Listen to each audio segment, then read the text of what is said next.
Okay, I guess we can get it started. I think quickly, like 30 seconds intro of all the speakers, so that we can get straight into it. I'll start with myself first, and then I'll move to you, Marcelo, because you're the first in my screen. So I'm Nicole, founder of Vertical Cryptoart. Basically started last summer a page on Twitter which kind of is documenting the NFT space and working with a bunch of artists and the general NFT ecosystem to provide curation, news, live streams, etc. And that's me. Marcelo, off to you.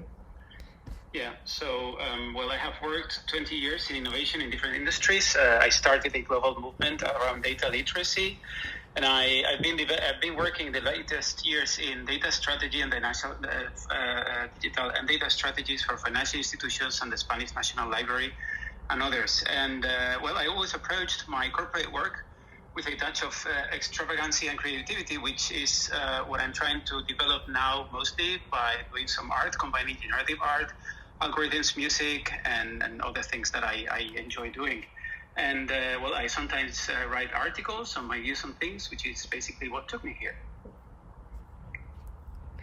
Super, thank you so much. And you actually wrote a really interesting article after we had this talk on Clubhouse around how to approach curation with technology and innovation. So I definitely want to chat about that afterwards. But Aleksandra, you're up. Thanks, Nicole, for having us for the second edition. So I'm Aleksandra. Hi, guys.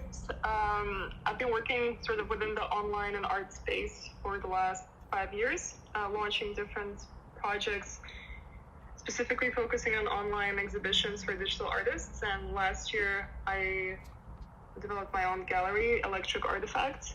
And so far, we had 3 online exhibitions. And currently, we are working with digital artists who are launching NFT projects or introducing their sort of Genesis NFTs. Super. Fanny. Hi, so my name is Fanny, as the screen says. I don't think we say that anymore. I'm currently independent art advisor for digital art and NFTs, and I've been involved in the art and blockchain space since 2018. And before that, I actually came from the more traditional art market like ArtNet and Christie's, and curation is one of my favorite subjects. I'm happy to be here. Thanks so much, Fanny. Colborn. Yep, Colborn Bell, founder of the Museum of Crypto Art, concerned with 2 primary interests. What are going to be the future of digital spaces where we all congregate, and how do we facilitate any sort of conversation in just beautiful art-inspired spaces? And then also, what does crypto art mean as a unique art movement, and how are we kind of communicating the values and principles of the cryptocurrency financial revolution through arts and culture? Thank you, Colborn. And Sam. Hey folks, great to be here. Thanks for having me for a second time, Nicole. I am the business development manager at Async Art. We're a programmable art platform and really interested in curation, especially as it pertains to the dynamism of art and the changing of it over time. We've found that this opens like new ways of interpreting, creating, and looking at art and sort of viewing it. So really excited to be here. Thanks for having me. Super. And on these notes, I guess, just a general, obviously the context of the room is actually curation in the NFT space. We had a chat about this last week. And basically we literally just kind of touched on a lot of different aspects of it, primarily like the definition of the word curation and what does it mean. And I kind of wanted to continue this conversation and start by asking the speakers what we think curation should look like in the NFT space, and how we would like it to be, I guess, different in a way from traditional curation and what has happened in time in the traditional art space. Maybe Fanny, I'll start with you if that's okay. Yeah, sure. I think I mean, for me, a good intro to the problem is looking at like more traditional curation in the art market, like where we had like the more independent curators who were, are still organizing exhibitions and give their independent opinion. I think that's an important term on what is a taste, what is in the making, and the artist to look at, and how this concept kind of curator has been really put in the back burner when pretty much the art market got much more financialized, and the record auctions and the record prices became sort of the only curation left in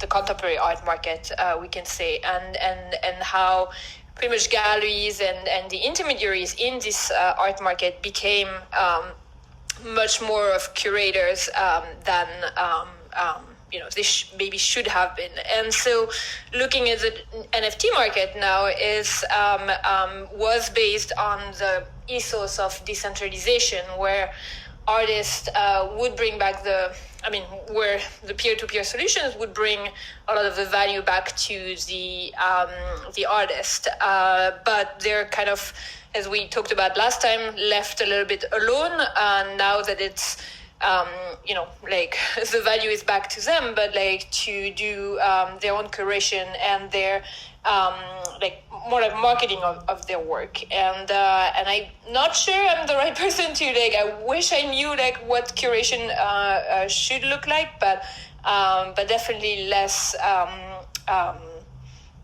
marketed than in the traditional art market. It's more like pointers out than answers, I would say.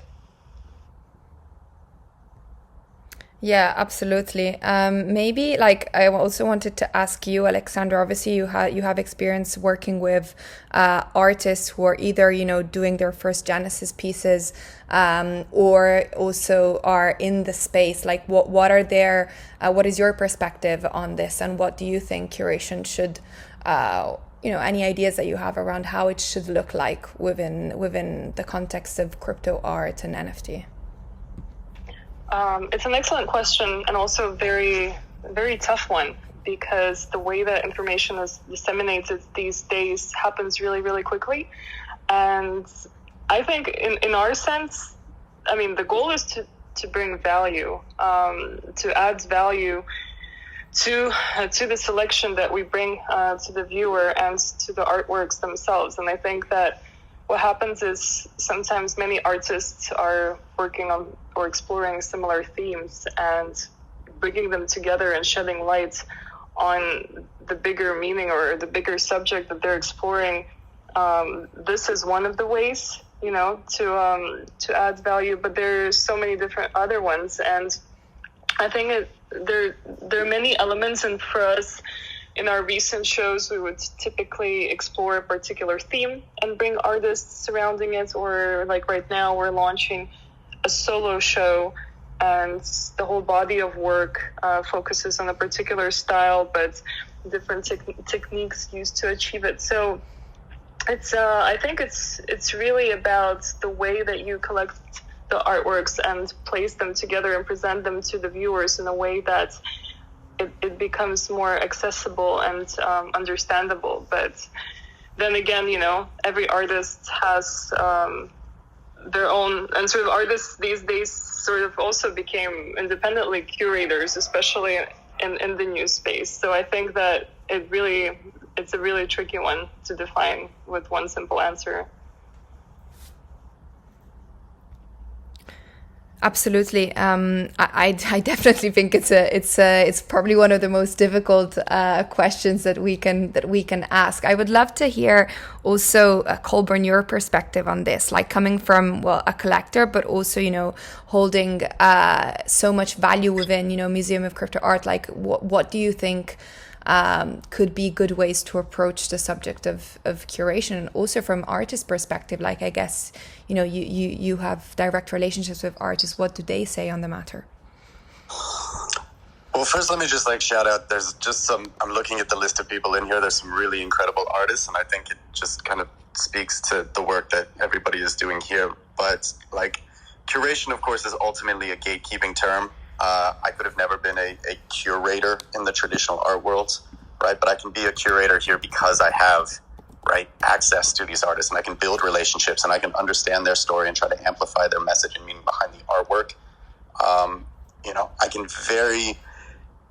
at this point, there's been such a flood of art, right, that you really have to carve and figure out your niche. You have to figure out your why of why you're here and why you're collecting, right? I am not here to buy and hype, a traditional Instagram artist with massive following to leverage that into some sort of speculative profit. That makes no sense to me. There is a very important and historical art movement happening in parallel to, I said it at the beginning, the cryptocurrency financial revolution. These tools of self-empowerment are not going away. And how we, visually present the freedoms that these describe is and synthesize something that feels very complex and inaccessible and almost tech Illuminati. It has its own language, but all I can say is that, when I I spent years trying to explain to my mother what a blockchain is, what Bitcoin is, what Ethereum is, never stuck. When I put the VR headset on her and put her inside the museum, and she understood that these were, digital artworks and digital environments, and that, record of provenance was recorded on the blockchain as a ledger, and it did this automatically, that's when it clicked for her. So we're speaking about broader adoption and how do we put these ideas and visual narratives more forward. And that for me is what I'm trying to curate. I resonate with everything that you're saying. I think it's 100%, what I think as well. But also you kind of touched on a even, I guess, more important piece about curation, which I think is kind of key, especially now with everything that is kind of happening since, I guess, the boom of NFTs. It's actually giving value to the artists and to the art, and the fact that artists are wanting to tell stories about the art makes a shift and a difference between art as a speculation and the NFT movement as you said, a financial tool, let's say, rather than an actual storytelling and democratizing of the art movement and the revolution that is happening, which is even a wider kind of subject, which I think is important to highlight, because it can really bring curation can help that separation as well, in my view. I don't know if anybody else wants to add on this specifically. I think one thing that you that we haven't touched upon, I think, last week, but is sorry, going back to my independent adjective, is how can we do this storytelling and amplify the story of the artists without having stakes and skin in the game, in terms of a middleman would have, a gallery, and it's a question on how can we have these experts tell the story of the artist, and how can we also pay them for it, because I think that was a big problem for curators, is that if you're not working for a museum or an institution, this is very hard to really define that model. And I don't know if anybody of you has looked at upshot.io, but it's pretty much a protocol using peer predictions, prediction markets, and a way to pay experts for honest insights on NFTs and the art of the artist. So that could be a way to do it with code and new technologies that we have available now.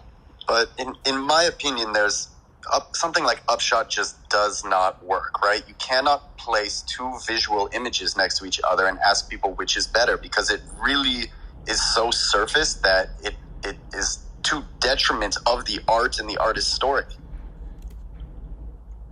There needs to be something much more in-depth and examining than like upvote which image you think is prettier. Yeah, no, absolutely, and I don't have any Upshot is just an example. I think you're right. If it's just comparing image to image, this is missing the whole point of it. But I think oops. Yeah, just a quick comment on that point regarding this thing about what you were mentioning about Upshot. It is true that just placing two images together probably does not tell any story to anyone. And basically, if you what you want to do is discover things like other things that you already know or like, you do have algorithms for that will scale much better and that can be implemented very easily in existing platforms. But then those algorithms still lack the capability of extracting something, let's say, more meaningful out of the images. Despite all the recent advances, all these very cool AI things that we get to see in the news every single day, they cannot yet bring what a curator brings in terms of what you have been mentioning about narratives, about storytelling. A curator is doing a role of education. He or she is educating the collectors, the society in general, about the art and about what it means and about the other things that you can, in the ways that it can impact you, and they kind of help you appreciate art. And algorithms are not there yet. So I think it would be kind of easy to bake in algorithms to just do this first layer of helping you discover things that you might like, which is probably recommendation algorithms, I don't know, but that is not really curation. I think that the next level should be going to the point that you were mentioning earlier. I think it was Aleksandra sorry, I didn't know who mentioned this, but about how do you pay curators without them acting as galleries and so on. And to this end, I think it would be very interesting to research how to make new smart contracts, which are the let's say the basis for the NFTs that we are trading these days. How do you build new smart contracts that can, for example, incorporate the concept of the curator, not just the creator or the collector, which is basically what you have. You're right now selling goods. But rather, how do you add other players there? That, for example, there is a list of these artworks curated by whoever, and then you actually buy the list, kind of, right? Or you subscribe to the list, and that generates some revenue to the curator. I think that there are very interesting things to do there. And this is actually a space that I'm researching and that I will be trying to push somehow, because I think it can add something to this. And then I think it was Aleksandra wanted to talk. No, I think you mentioned a lot of the points, and I guess my curiosity is, if you do add a commission for the curator at the end of the day, how is that going to be different from the gallery model? I think right now it's a bit more simple than that, because there are people who are interested in supporting artists, but obviously, it would be nice for them to get compensated for their time and to be able to scale and service more artists. But exactly, what is the right approach here? And that's an open question. And I also, something that I've also always think about as well when I'm talking to artists on the theme and the topic of curation is that obviously they are working on platforms. Platforms are getting a percentage of it, of their revenue and what they're, and the crypto art, the NFTs that they're making. So it's already like I find it difficult to approach a conversation with an artist when I talk about curation, when we talk about percentage, given that this is going to be on top of percentages that they're already taking out. Because it kind of goes back to, the question of then what makes it different from the traditional art world, right? If I'm taking a percentage, and if the platforms are taking a percentage, and if maybe somebody else is taking like another percentage, then you're kind of going back to old models, which I think is something that Fanny, you touched on last time as well. But it's it's an open question, and it's, I think, a bit of a tough topic as well to figure out what is best. I think ultimately, I'll just be quick. I think ultimately, like, for example, we don't, at least for now, we don't work with platforms that are taking those crazy commissions, but there are platforms that are not, right? Or at least like 2.5 compared to 30 is a big difference. For sure. Yeah, so I think OpenSea, Hiketnong, that we all absolutely love and that connected us. Calamint, like, they're all offering much smaller fees, and then it kind of makes sense. But I agree, like, having a gallery and paying the platform, just having half of your profit go to all those mediators, it doesn't make sense. Of course not. I was thinking that probably it's not creating a new figure of a middleman, but rather curators as people who are actually offering services to collectors, probably not to artists. In the very sense where you follow an artist, or you follow a musician that you like, or you're subscribed to, playlists in Spotify or whichever program you use, maybe there is a new kind of service that is, this is the art that I like and I tell you why, or this is the art that I think is interesting and I tell you why. And if you want to know about my things, then you're paying for the curation, but you're not paying a fee when you buy a work of art through me, or that you have discovered through me. That to me, that would be a different model, which would be much more similar to what we have currently with galleries in the traditional art context. So I think there is a difference, and I think there are some things that could be interesting there to explore. I know we have a few artists who are currently in this room. Sarah, I know you. I've asked you to join as a speaker if you want to, but also Brian, if you wanted to join. I'd love to hear like the perspective of any of the artists that are currently like listening in the room and who would like to say something on this. If you want to join as a speaker, just like raise your hand and I'll add you. But in the meantime, I'd love to also hear Sam's perspective. Ooh, Brian. Hello. Hello. Can you hear me okay? Yes, we can.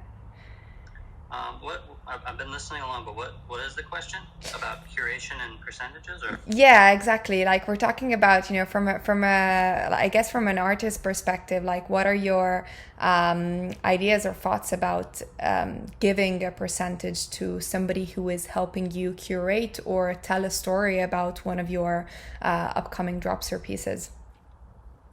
Well, coming from kind of a traditional gallery world, I was used to the 50% model, and you would be a part of these group art shows where the galleries would do a lot of the promotion, and because you were a part of a group show, you were getting the attention of 50 other artists, collectors, and there was an understanding that 50% went towards all of that effort in terms of hanging the art, promoting the show, getting people to come to the show, and so it made sense in that way. But then when I discovered crypto art, it was there was a clear advantage to not having to pay such high percentages.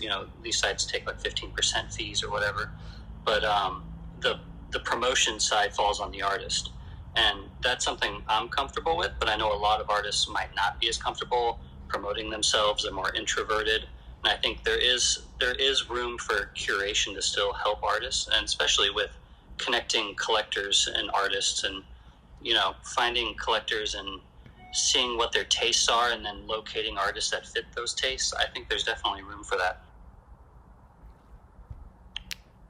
I'm gonna totally agree with that. There is a lot of people out there that want to play in this space that do not know how to. And many people have approached me with, saying they have large sums of money that they want to spend and build a portfolio and support, this movement, but they don't know how. So as a, I guess, curator working with collectors, I can, of course, share my viewpoints of what the market is, but also need to kind of lean into what they want to see and connect them to artists. And there is a lot of valuable work to be done there. So I can actually relate to what you're saying. So it's what I currently do with collectors and to help them, like to help educate them in the space and depending on their goal, acquire some NFTs, and then I connect them with the artist so they can continue the discussion, etc. But the real question on like how you can scale that up, because and for me, I right now I advise maybe right now 7 collectors, but it's just me, right? So it's like and it's like, okay, do we need more people in the space who do that, or do we need kind of what Marcelo was saying, like kind of a mix between a technological solution with more of these experts, and that's kind of like I wish it was that scaling up solution with the technology that we have, knowing the limitations, but I don't have the answer yet. I think that's an interesting point, the relationship with collectors as well, because it's definitely something that I get asked a lot, and to be honest, to be completely honest, I find that having relationships with collectors who are not coming from the traditional kind of art space, but are in and have been in crypto art is not that easy. So apart from a few, I do find that there's a lot of obviously a lot of collectors want to be be anonymous, and also have already kind of established deep relationships with a few artists, and prefer in a way getting in touch with the artist directly rather than kind of relying on, I guess, a third party or an intermediary. I don't know if that's a common thought or experience, but that, from my side, is the experience that I've had so far. I don't know about anyone else. What I find interesting is there's, I'm sure everyone encountered this, but there's these different types of collectors. Some collectors come and say, I want something that's going to grow in value. And I'm not sure if we can even classify that as a collector anymore, but unfortunately half of some of the platforms market is people like this. And then you have people coming in and they're just attracted to the visual, and sometimes they don't even need to know the story. For them, sort of the visual aesthetic is enough, and they just either like it or they don't. But then the third group is what sort of, I think, where the focus is for the future, is the group that, as you mentioned, truly connects with the artist, or connects with the person who's sort of helping the artist. And that's, I think that is where many of us should focus on, converting the first group to sort of, I think, Marcelo, you mentioned the educator role should play a bit more. Yeah, I totally agree with that, and I think there is a wide spectrum of roles that curators can play in this space. And actually, if there was some sort of a way for curators to have their own platform where they would be able to showcase their services, then it would be kind of easier to serve all the needs. So maybe me as a curator, I'm mostly interested in helping art reach the highest number of people, because I believe that art has a very positive impact in people. And then I will just explain to everyone very nice things about art, about history of art, about current art, about NFT art. I don't care. Personally, I follow some very interesting accounts on Instagram, for example, that explain to me things about art, and I love it, and it's for free.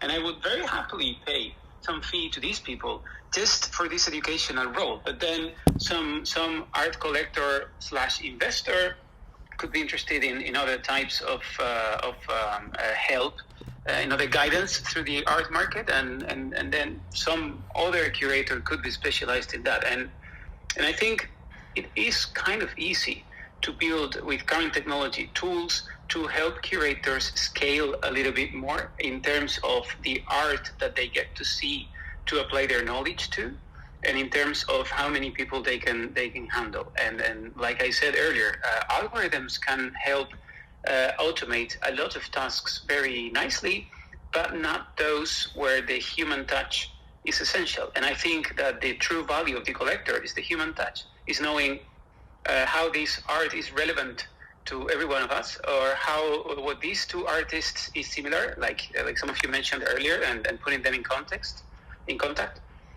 So there are many places where the collector has to be there as a human, but there are many places where they can just have tools to help them scale. And I think at some point that will eventually happen, because this automation of certain tasks by intelligent tools is happening in every industry. Amir, I think you had you had. I think this is kind of where this is exciting, right? To not recreate the mistakes from the traditional art market, and still relying on people for the storytelling, but scaling up with the technology. And Marcelo, when are you building the platform?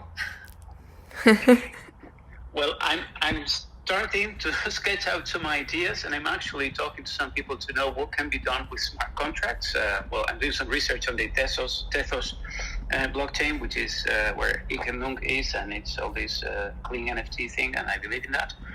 If I get somewhere, you will be knowing about this, and I will try to share all the things that I learned through articles and tweets and whatever.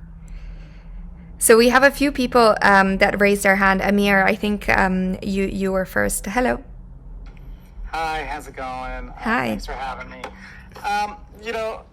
It's funny because I invited a friend of mine into this room, and we were just having a back and forth via chat, and he's very much against curation in this space.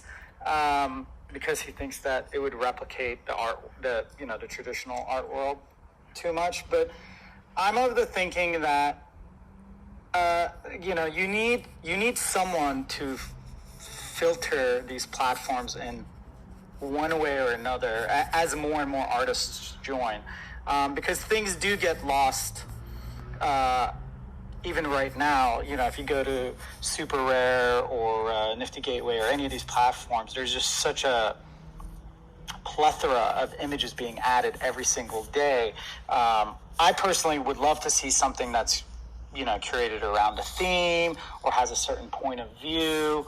And I also think that the platforms should be the ones that would, hire these curators, and pay for their services as part of the service that they provide. So let's say if you're and it could even be genre specific, because right now we have motion graphic artists, you have designers, you have people that are more into traditional fine art, illustrators. They're all kind of living in the same world, and in the future I could see these platforms really separating out a little bit, or having different sections for the different works, because I think as the space matures, you're going to have collectors that are going to, focus on different genres within the NFT space, because there's so many different ways that you can go. I mean, there's people that love, celebrity-driven projects that are more in the collectible realm, and then there's people that are there for the more, art with a capital A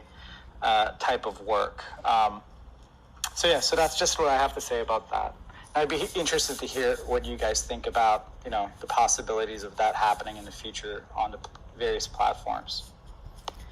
Okay, Amir, I think I've been silent this entire time because I'm so conflicted about this entire conversation about curation.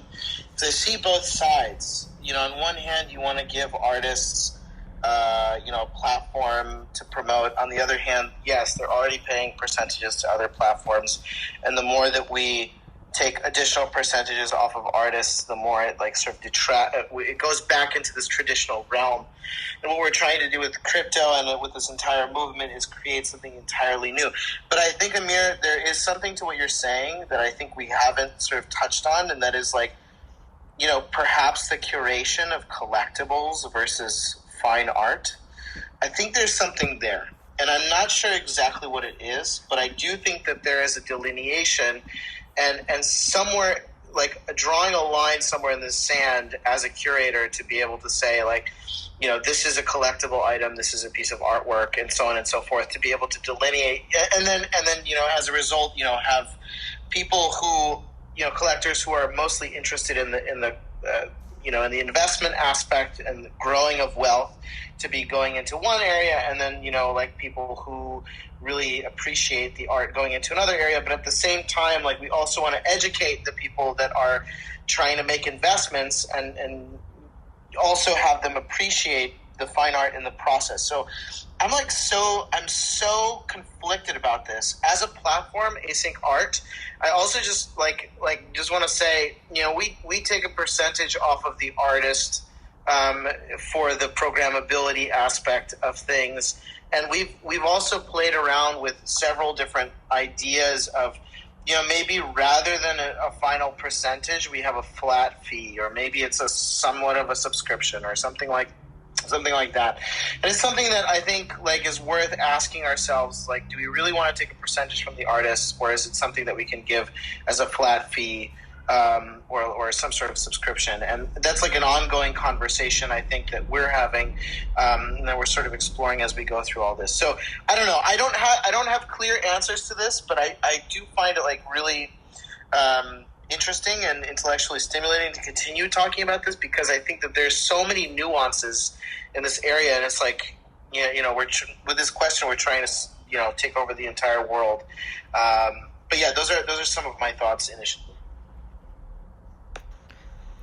If I can add to that, I think, a real question is, are the platforms the one to do the curation, or is it merely permissionless way to mint and do the transaction? And kind of seeing that as you have the platforms where artists mint their work and transact it, but then you have sort of a layer two, no pun intended, of curation of the platforms, and a way that someone in a podcast described it is we're gonna see way more horizontal platforms like OpenSea or Rarible, where you just have everything and nothing, and it's impossible to find anything, but it's just facilitating the minting. And then you have vertical marketplaces where this will be by type of artist, type of theme, exhibitions, collectibles, paintings, etc., etc.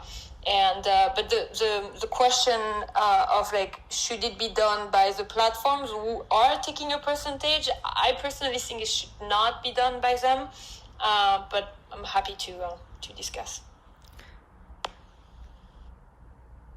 Yeah, so I actually have a thought around something that Amir said about, which is something that I've been thinking for quite a long time, which is platforms maybe not facilitating the curation, but having some sort of UI which facilitates a better form of research from both artists and collectors. So either by genre or by keywords. So for example, I know a few platforms, one of them is not to pound about them, but Hiket Nung has done a kind of external website where you can basically filter for undiscovered artists, or you can filter for theme, you can filter for keywords, genre, which I think brings a lot of value to both the artists, let's call them curators,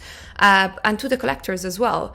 And you kind of have a way of filtering through so much that is happening and so much art that is being produced, that at least you can kind of guide your way through. And this is also for new collectors that are coming into the space, that kind of find themselves, inundated with a lot of different platforms, so much that is being posted and put on these platforms, and no way to really filter through. And I think that helps each and every one of us, whether it's the artist or whether it's the let's so-called curator, the gallerist, the collectors, in actually finding art that they like, that they enjoy, and that they'd like to curate or collect, or just as a research forum.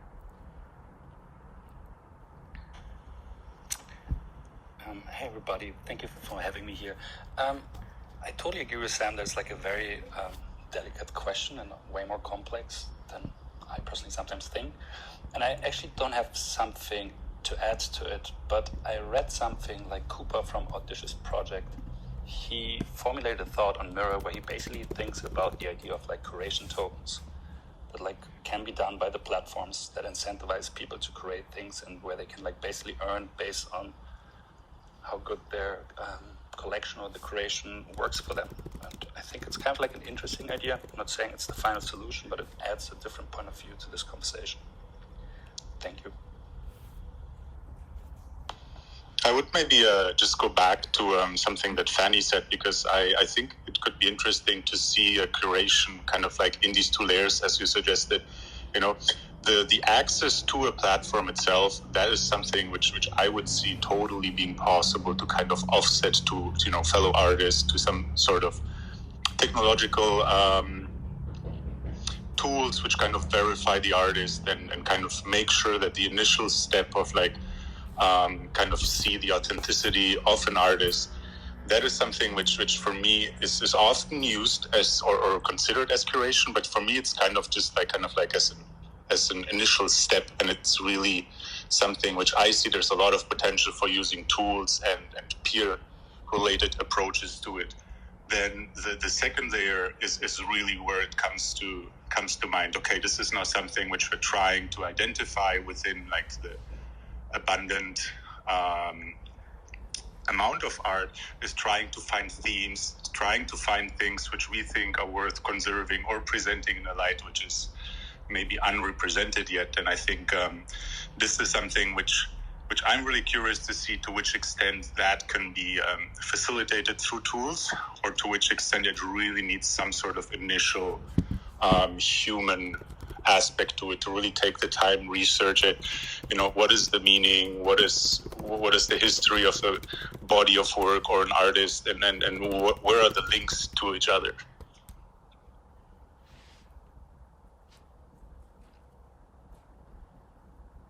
Yeah, for sure. That's super interesting. I also had another thought, and I wonder what the speakers that are up here, or anybody else from the audience as well, thinks about this. But I'm seeing a lot of also kind of curated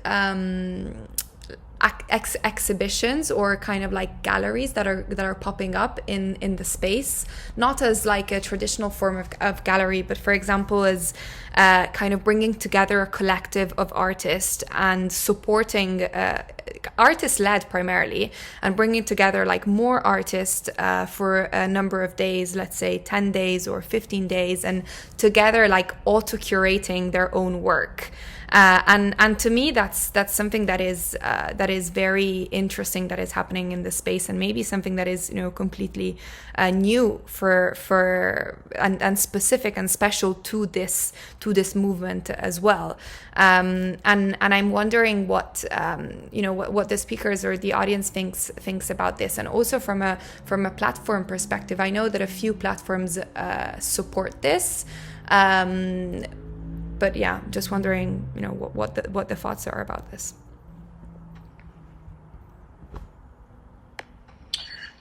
think artists curating artists is a really fascinating thing, and I think it's a really awesome thing to do.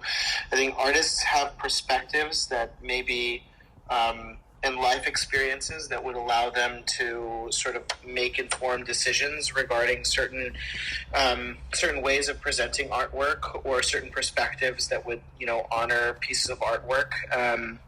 I think, as I think about this, like from a music angle and from a programming angle, when I approach sort of programming music and programming, like creating an artistic product out of that music, I'm always thinking about what is possible as it pertains to the story that can be told. And I think that artists in particular, especially ones that have been dedicated for a long to their craft, I think can tell a really compelling, unique story that is unique and interesting from that perspective. I'm all for that. I think that's fascinating. One thing that may be a little on the side of curation, but that I personally haven't seen yet, is the fact that the platforms don't give artists like really the tools to tell their stories, right? And the way it still is a very antiquated 2D little thumbnail, artist name, artist title, and small text only description, which is the same as the first art website was 15, 20 years ago. And so finding a way for the artists, right now the artists are using their websites and to tell the stories or Twitter, but it still seems that there should be a better way to do that. Oh, Martin, you're unmuted. Yeah.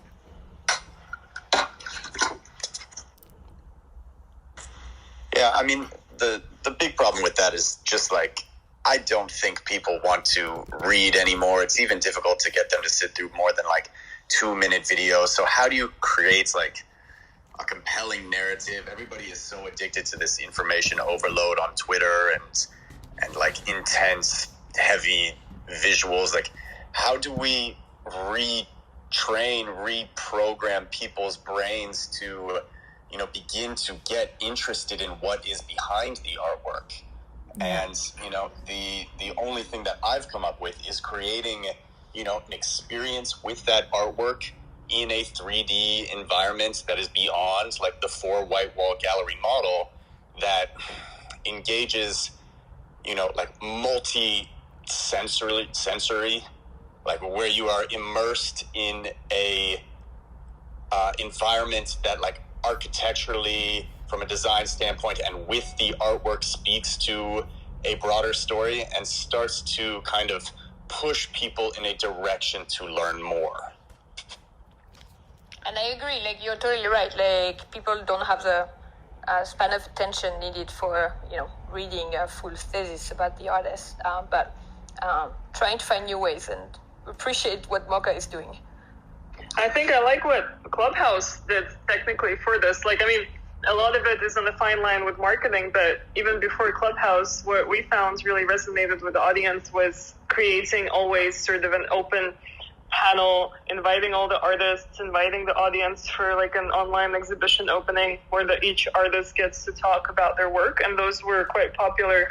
And even now, so I think because audio is so easy, you get on with your day and you also can tune in, and I got a chance to listen to so many interesting artist conversations through Clubhouse and learn about their work and learn about different fascinating individual projects. So I think this could be one of the ways. I mean, the question is, I guess, how do you scale this for this information to be accessible all the time? Because again, not everyone enjoys watching really long recordings, but one of many different ways. First of all, just to answer the question about, I think artists curating, I think that it's really exciting for artists to come and, present something in a curatorial capacity and tell their own story. But I do also worry about the impetus of labor that's put upon them, because I think oftentimes these platforms ask artists to come on, curate a selection, without, paying them. And I think that, like, you know, I'm always wary of adding another responsibility to the artist palette. But that's not to say that I think it's not, you know, exciting to see, you know, artists telling their own stories and their friends' stories and putting their own work in context of other people. But to answer the question about curation and, you know, people's attention span, I mean, I think that, like, we're presenting work on the internet, and so what we can do is really harness the power of hypermedia. For instance, the show that we did at Transfer Gallery, it's each of the works is basically presented on its own individual webpage. So it's really easy to, like, click in and click out and just bounce around to different things. And so to the point where you can really, like, either dive in if you choose to, or take a shallow read or take a quick glance, like, if you want to too. And I'm starting to see different kinds of organizations really using also social media as a viewing environment for the work, or as an entry point, so that you can break the show down and consume it in bits and pieces, but it connects to something larger that's available as, like, you know, almost like a repository, or like a really static place where all of the information can be found, yet there are, you know, tens or hundreds of entry points kind of scattered around different places on social media. And so, you know, in that way you kind of appeal to different kinds of people, and different kinds of attention span, and also, you know, different interests, because obviously not everyone's going to be interested in every single artist and every single show that, you know, you put together. So those are just some, I don't know, just some ideas. Yeah, I'd really like to compliment you, Wade, on the show that you did. If people haven't seen pieces of me and the way this is organized online, it's really well done. So congratulations. Thank you. I wanted to. Oh, all right. I totally agree with this thing that you said, Wade, about leaving lots of entry points scattered around social media, because this is really important to bring in more people into the space. But then once they have arrived, I think that an aspect that is still pretty much in its infancy, as you have, some of you have pointed out already, is the fact that the websites are very this plain 2D grid and so on. They basically tell you all these artworks are exactly the same and they are not important. And this is not what happens when you go to an art gallery or when you go to a museum that is properly designed, where the space itself is telling you that the thing that you're looking at is important. And then this is taking care both for the artwork, but also taking care of the viewer, because you're also making the viewer feel important, because he is very well treated, let's say, by the space and by the artwork itself. So I totally agree also with this comment that has been said before about 3D immersive space being more able to achieve this, basically because we are used to that in physical space. But it remains to me also an open question of how to build these new experiences that tell you the experience itself, that the artwork is important. And then that way, maybe even creating some friction. If everything that we do today digitally has been designed as frictionless as possible, because those were systems designed to consume. But when they are systems designed to enjoy a piece of something, I think that a little bit of friction is very good. It's like the difference between just pressing like on any photograph on Instagram, or actually buying it in any of the platforms that we are discussing today. When I buy something at Iket Nunk, believe me, I enjoyed so much that piece, and then I want to look at it more times.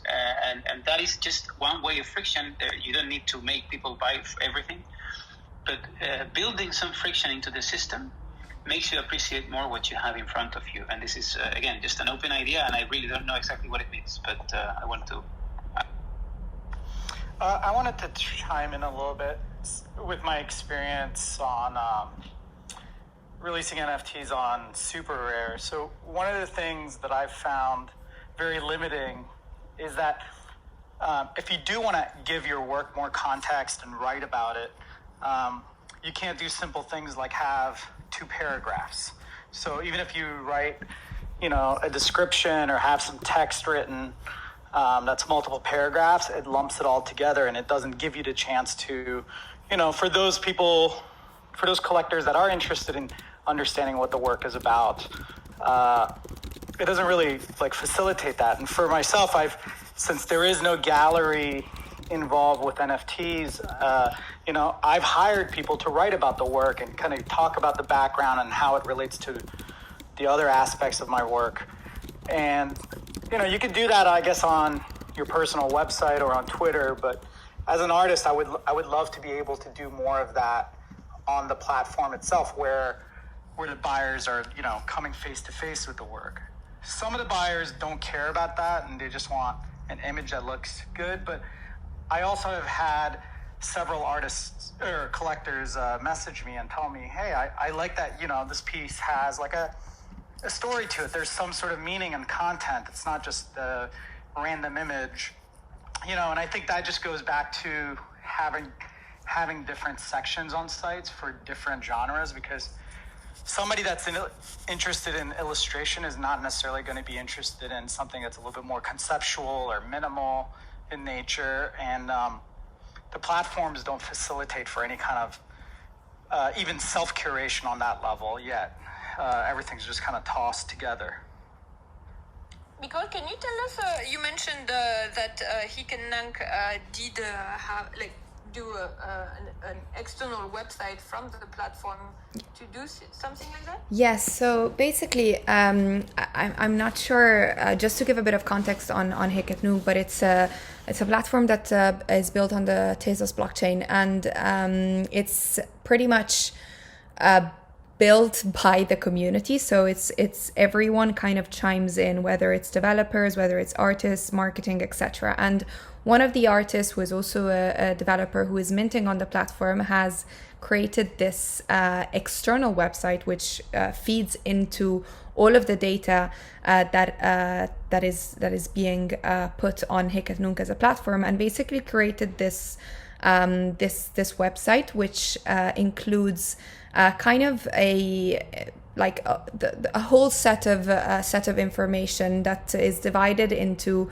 different categories. So, for example, he has the usual kind of top sales, top secondary market sales, but also another interesting part, which is something that I haven't seen before in any of the other platforms, is a section for undiscovered artists and a section for tags, a section to search for specific keywords, even colors, actually, which is really interesting. And I've used this. I've used this tool a lot, both from like a collector point of view, to look at to find art that I'm interested in, but also let's say from a curational point of view, whilst I'm doing kind of content and producing the kind of the curatorial videos that I do on Vertical Cryptoart, to find especially to find undiscovered artists, so artists that I have not either met with or talked to,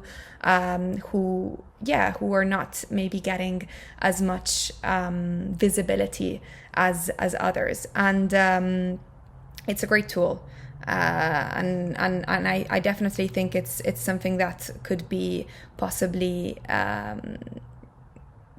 replicated in other platforms. It's something that I completely agree with Amir's point that most of these platforms don't have good search functionalities, filter functionalities, places where people can go and look for either artists or genres of art that they're specifically interested in, which kind of creates kind of like a loop of like a vicious circle of not even educating like collectors who are coming into the space, because the platforms are not, in my opinion, giving a chance for people to actually have like a form of sophistication in the way that they collect even. So yeah.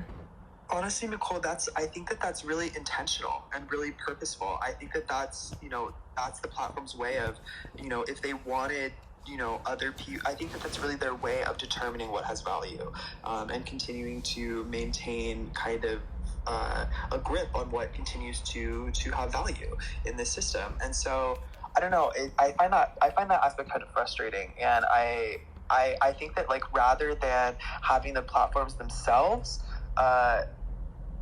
basically build in more like stratification or more searchability. I like the idea of the show kind of expanding outside of the platform. So, for instance, Feltzine, and I think Deb's here in the audience, Feltzine did a really great show for Super Rare called Principia Discordia, but they installed the whole show inside of New Art City, which is a 3D art platform. And it was awesome because the work really got to live in this expanded interactive and immersive way, but all of the works then linked back to Super Rare. And so the primary point of experience for these works wasn't the flat grid of the Super Rare webpage.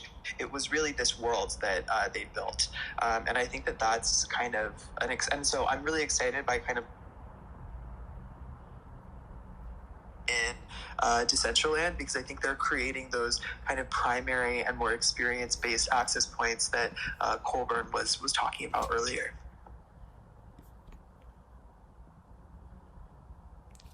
Yeah.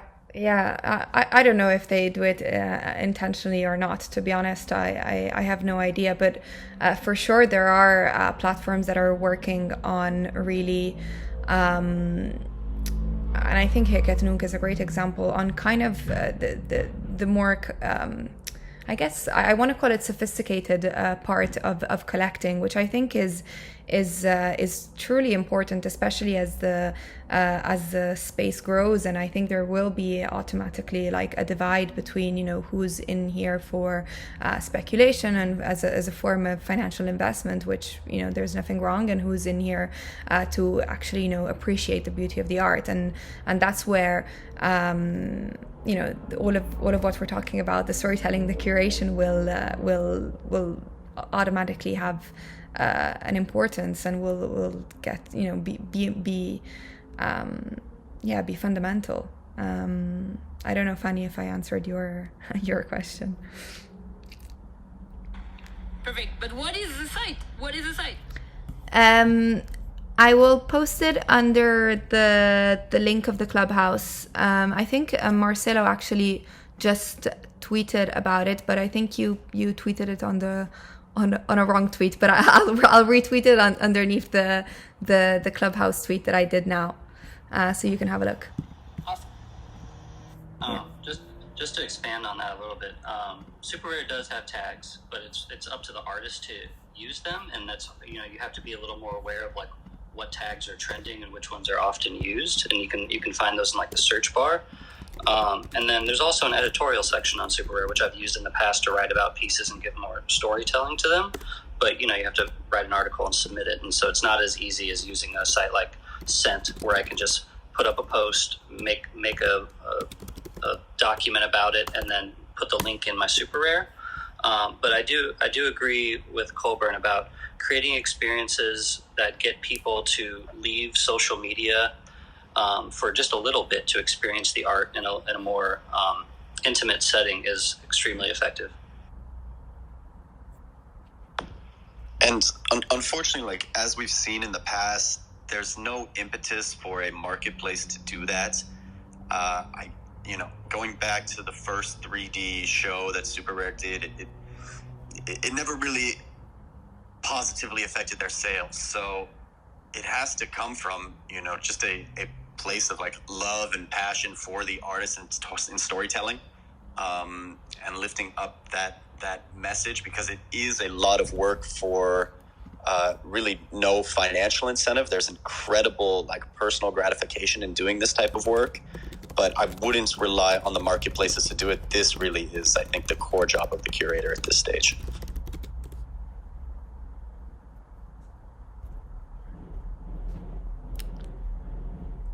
I'm going to see if anybody has any additional thoughts or any comments, any questions that they'd like to add to this. Obviously, the conversation is very, very wide. We touched on a lot of topics, so yeah. If there's anybody that also wants to add anything, just feel free to raise their hand, and I can put them up on the stage.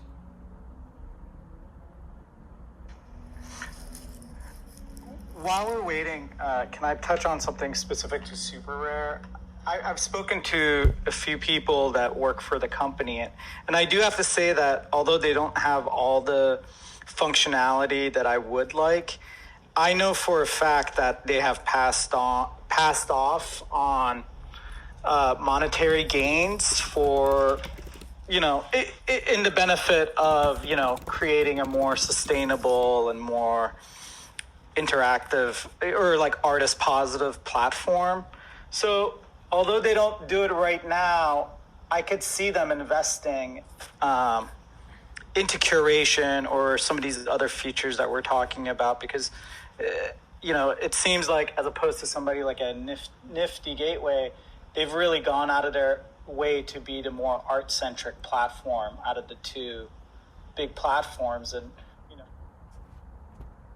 they do introduce these new functions to the site. So I'm hopeful that they keep going in the direction that they're going in, and really championing the artists first. And I feel like they could have made a lot of money early on by doing open editions or just editions period, and they've really resisted that. So maybe there's hope that they would add some of the features Colborn was mentioning, even if it doesn't make him short-term cash. Hi Erchan, good to see you here.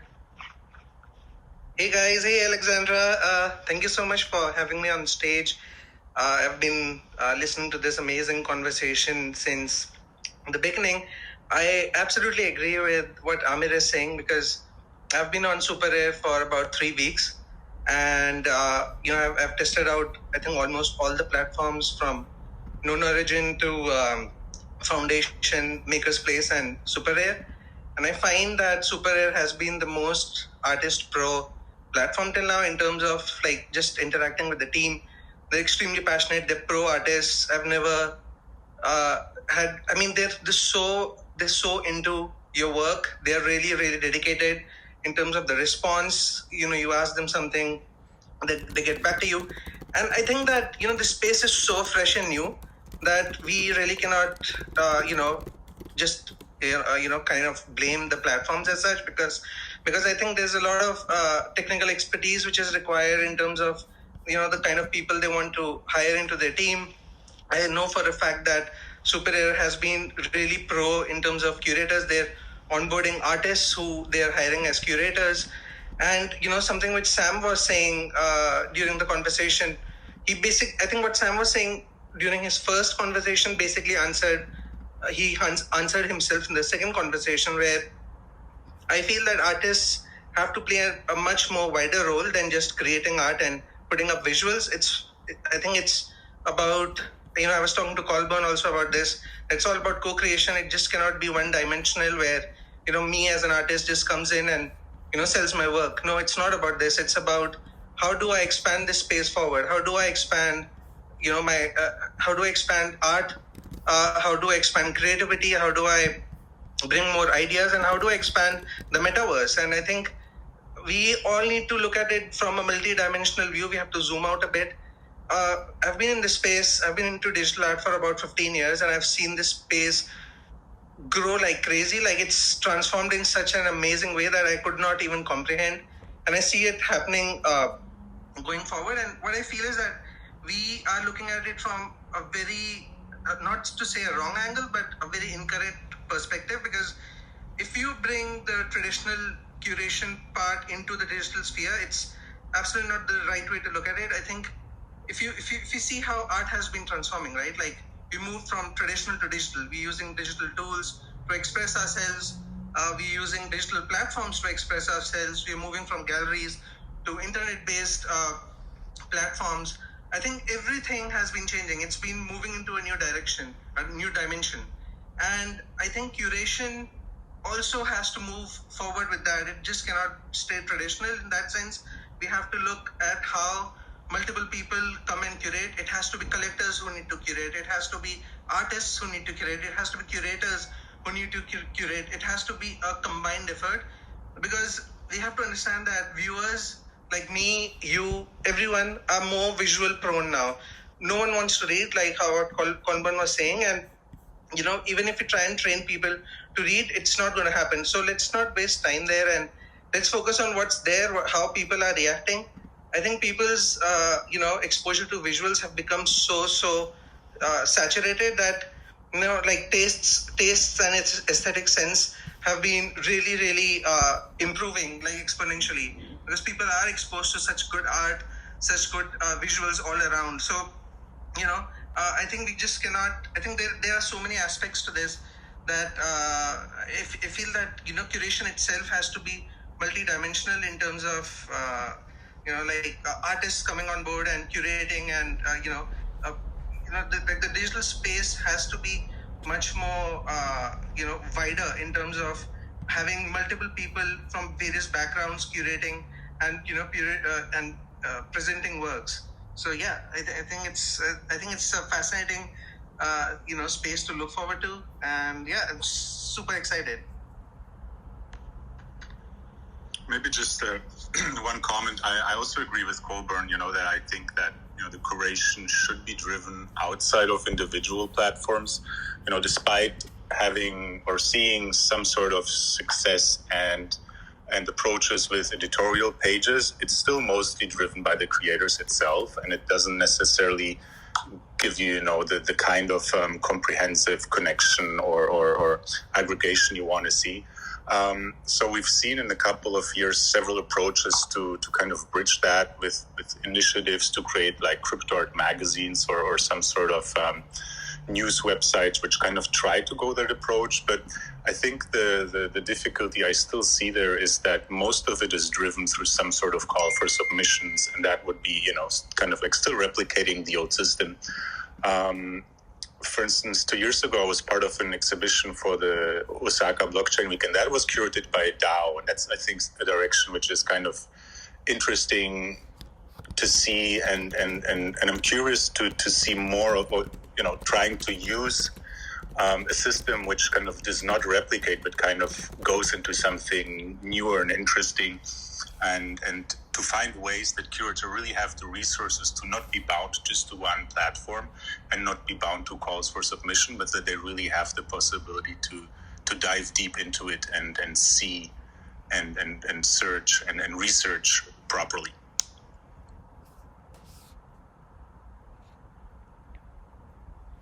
Evelyn, I think if you had a question or a comment. Yeah, thanks for bringing me to stage. Hello to everybody, and to Fanny. It's a long time ago. How are you? And I still not entered the NFT space, but I have a question. Being an artist working on the interfaces of performing and visual arts, gaming and tech, mostly AR, VR, and everything what is connected to it. What do you think from artistic side as well as from curational side about the NFT drop from Paris Hilton on Sunday? Yeah, thank you. I don't know if anybody wants to. I mean, I'm totally uninterested. I'm fine for the eyes that it brings to the space, but for me, it's I guess the word is uninteresting. I have to agree. I agree. But give her some credit. I mean, the NFT drop, fine and interesting, but she's been trying to give voice to other female artists. I would have rather preferred that the artist working with her just did her drop of her work and that she would push it or curate it. I think that's a fine line, and that's where we enter some conflict of interest. Are you a curator? Are you an artist? Are you trying to make money off the artist? Are you trying to help that digital artist that you worked with by associating your name with it? I think this is to be clarified, but could be great. Yeah, I'm asking also because she is curating an exhibition. And my question is going also to that on the one hand, we have this democratizing element for artists, but also blurring the lines, and even maybe for curators too. So I just wanted also to bring this into it. Thank you.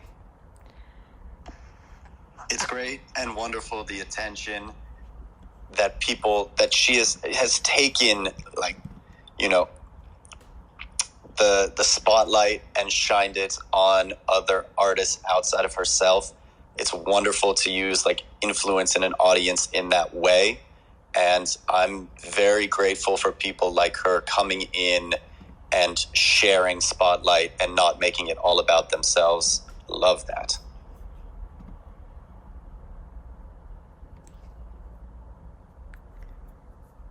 Any other comments on the drop or anything else? I thought that the Paris Hilton thing was, yeah, she did highlight other artists, but to me it just seemed like a very well orchestrated marketing ploy for what, I'm not sure. But at the end of the day, she could, if she wanted to just champion female artists, she could just buy female artists. Obviously, she's got plenty of money, so it's very easy for her to do that. Or she could just, just curate a show and not make a female or hire a female artist to make Paris Hilton NFTs, which are essentially collectibles. So to me, it seems like part of a much longer timed marketing strategy to get into the space, because she also DJs in virtual lands, and she has an interest in technology, and I think ultimately it's probably going to benefit Paris Hilton long term more than the artists. Sophia, hello. Hi guys, and hi Fanny, nice to see you. It's really great to see this conversation happening. Just for some context, I'm the co-founder and curator for Artix Co. We focus mostly on algorithmic artwork, but I just wanted to touch on this idea of having, shows off platform. And something that's really been interesting me lately is kind of having like cross blockchain type art shows. So taking work from Hick and Nunk and taking work from, Super Rare and just OpenSea or whatever it may be, and really kind of just like bringing together all these, and art blocks, I think they're amazing. Bringing all this work from just across the space under one umbrella for a show. And yeah, I don't know. I think, I'm just really happy that this conversation's happening. I think obviously curation's really important right now, especially because there's so much work happening, and just kind of having a place to tell the stories for all the work we're seeing right now. Just to comment on this thing that you just mentioned, Sophia, about taking things offline.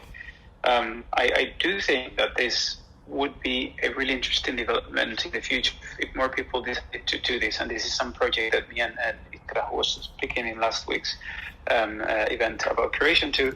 We are also building a project based on that, and also based on the experience that we had building this data literacy movement that we started some time ago. And it is that people love meeting with other people and discussing whatever they love, and bringing a conversation offline, devirtualizing the art, even though the art is digital on its own, but probably building a space where you can just have some screens and then make some small gatherings, and then make these gatherings happen in many cities, spread across the globe. I think this would indeed help a lot, both to give art the exposure that it deserves, and also this would create environments where the art would be a little bit more elevated than these flat websites we were talking about earlier, and it would help people connect. And art is also building this function of connecting, and then curators would connect people through these independent exhibitions, pop-up exhibitions, lots of things that we could do if we had the right tools in the platforms. And I think some of the platforms will actually go that way to help people build these offline kind of events. And well, just to vote for that, and something that I will also try to be doing in the coming months. So just to reset the room a little bit, I think we will close it off at 5:30. I'm just conscious of everyone's time, especially the speakers who've been on for like more than an hour. But yeah, I think Ed, you're up if you had a question or a comment. Hi there. Thank you so much for talking. I've been looking for guidance a lot in terms of curation. I'm new to collecting, but I am focusing more on NFT photography. And I was wondering if people had any thoughts on the sort of phygital aspect in terms of selling NFT artwork along with the physical print of photography, and how NFT industry can really push photographers who are not necessarily looking to migrate fully to NFT work, but how NFT can really just assist in promoting their photography work.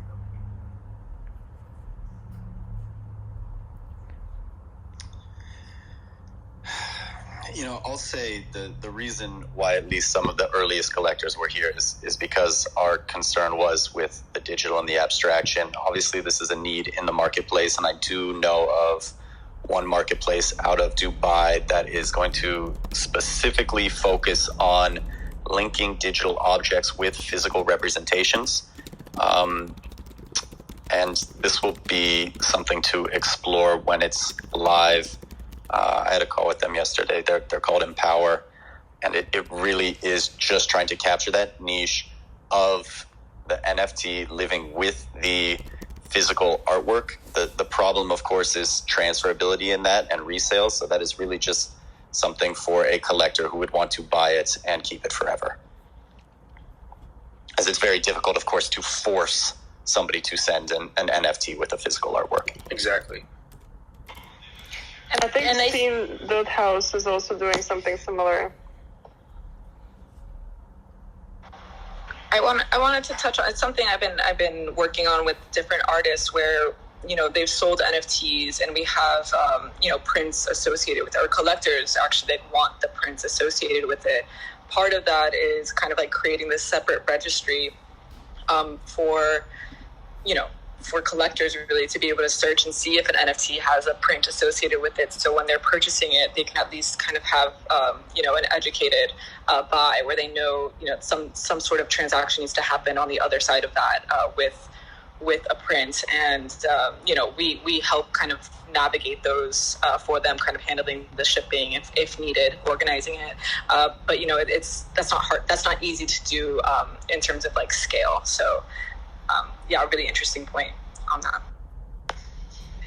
And I think to these days, there's a big space for experimentation between the physical and the digital space and the relationship between them, because you could reverse the thinking and have the actual work being the NFT, and then just printing kind of a poster or an accompanying print to thank the collector of the digital work, and that's kind of where, on the registries, like I'm sure we'll figure it out. It's very technical solutions, but on the conceptual aspect, this is where this is exciting, because I think the artists are gonna figure out many different ways to link the physical and the digital, and I think that's the beauty of it now. It's early enough to experiment between the two worlds. Hi, Scott. You're up if you had a question or comment. Yeah. Thanks for having me here. Fanny, nice to see you. It's been too long. With lockdown and having a baby, I can't see all our friends at events anymore. Well, anyways, I just wanted to thank everyone here for providing this space to have this conversation. For some of you who know me, I'm a co-founder of Portis. We were one of the first walls to support NFTs and collectibles, probably like a couple of years ago. Anyways, I've been helping on the side a company, which I can't say their name. However, they will be hitting the market pretty hard, and they're creating an NFT digital frame, a frame built specifically for NFTs. It's not like a Samsung TV or some of these other frames that are digital, like frames that you can put NFTs on. Essentially, it's a frame that you can have in different locations that is specifically made for NFTs with NFTs in mind. I think this tool specifically will help bridge the gap for the digital and the physical, especially for the viewing pleasure. And yeah, I'm just super excited to eventually be able to talk about it a little more publicly. But yeah, Fanny, nice to see you here. Colborn, always good to see you. Sam, you and I have we need to chat about async and Portis. Been trying to get a hold of you for a while, sort of. I mean, life is crazy these days, so it's I forget who's where and when. But yeah, thank you everyone for progressing the space and pushing the limits. And it's great to see where things have gone from 6 months ago till now. I mean, I can't believe how fast things have went in that period of time. But it's a lot of hard work years before that to get to where we are. So thank you all. Great, thank you, Scott. I don't know if we have any other comments or questions, but if not, we might close this off, and I'm sure we'll pick it back up again. There's lots more to talk about. Yeah, and I think the display question is a full entire conversation to have. This is something that literally everybody has been asking about, with not super at ease with digital 3D environments. So. Absolutely. Exciting. Yeah, Fanny, you and I can speak offline. And same with you, Colborn. Happy to. Great. Well, thank you so much to all of the speakers and to actually everybody who joined, asked questions, comments. Like, this is always really insightful. And yeah, thanks a lot. Thanks, Nicole. Thank you. Thanks, Nicole. Thank you. Thank you, Nicole. Thank you. Bye.